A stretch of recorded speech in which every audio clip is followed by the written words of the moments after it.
Готовность избирательных участков, размещенных в образовательных учреждениях, к голосованию по поправкам в Конституцию обсудили сегодня на совещании в Магасе. Подготовку и проведение голосования 1 июля, кроме избиркома Ингушетии, будут осуществлять 9 территориальных и 137 участковых избирательных комиссий.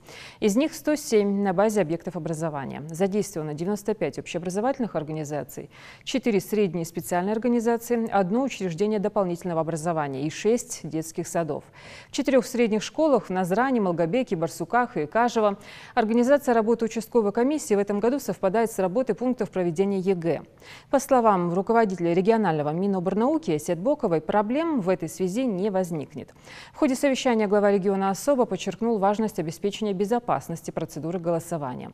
Калиматов отметил, что понимает сложность организации мероприятия в условиях сложившейся эпидситуации, поэтому, несмотря на возложение подготовки проведения голосования на избирательные комиссии, всем органам исполнительной власти и местного самоуправления дано указание подключиться к данной работе. Помимо этого, руководитель Ингушетии поручил Минстрою республики в короткие сроки поставить в школы необходимый для проведения ремонтных работ отделочный материал и подготовить участки к голосованию. Еще в 4 учебных учреждениях республики будут проведены строительно-монтажные работы по замене кровли, которая пострадала в ходе недавних ливневых дождей и сильного ветра.